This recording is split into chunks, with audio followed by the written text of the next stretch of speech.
All right, well, I'm here with Jaron Maestas, UCO head tennis coach.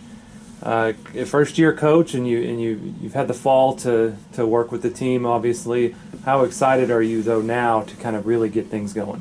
I'm super excited. I think now finally getting into where we can practice and get the girls to see how they compete and how they handle a full training schedule that we know we got 4 months to prepare for. They responded really well. They really show motivation. They have something to play for, and they know that we have a goal of being the best we possibly can, and possibly winning the MIAA this year. So they're super motivated to have a goal to compete for. Yeah, the MIAA was my next question. It can be tough. There's some good teams year in and year out. It's not always the same team, but I mean it can be different teams that really stand up. So, what do you think of the league coming into this league and the challenge that it presents? I think that this is probably the deepest that the MIAA has been in a while. I think the conference championship on the women's side is up for grabs. I feel like there's some strong teams at the top, but I feel like there's six, seven schools at all times this year that at any point in the season with one or two good wins they could end up winning the conference. I feel like we have 5 or 6 teams that are top 50 teams in the country. Seeing what's out there, I think we have a lot of surprising teams this year that people aren't really ready for, that really don't know what they're capable of. So I'm excited to see what happens, and it's a super strong conference.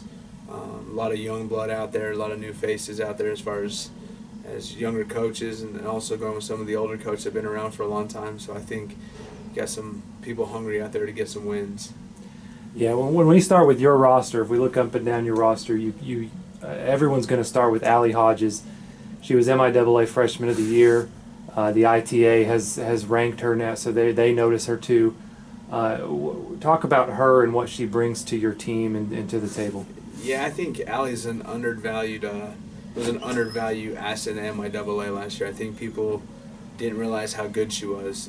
She kind of was, 20-3 as a freshman, but people didn't understand how good she is. I don't think Allie understood how good she was. She didn't have a purpose yet. She's a different kid. She's first to practice, last to leave, always asking for more. Not only is she a great competitor, but she's a hard worker. She's done this by hard work and sweat and tears. So people don't understand, didn't really see that yet in her. But I think this is a breakout year. I think you're going to see a different animal this year. Even though she was as good as she was last year, she hasn't even reached her full potential yet. When you go down the roster, there are other girls that with Allie, with Cortana as a doubles team are regionally ranked, and so who are some of the other girls? It is a young team, but who are some of the other girls who could break out a little bit this year? I think we could see a good season from multiple players on my team. I think Cortana Bot is definitely she's a good win and a little confidence away from being the best number 2 in the MIAA. She was solid last year, but she's getting closer and closer to getting over that hump. Alex Williams has really come on strong for me. She's putting in the time. She's putting in the effort. Emily Simo has really changed her. She doesn't have senioritis. She's playing for a purpose. Her and Shaylee both are seeing that this is our last chance. I wouldn't doubt that we see a breakout season from those two girls also. And Jenny Bond's coming back, and she's having fun.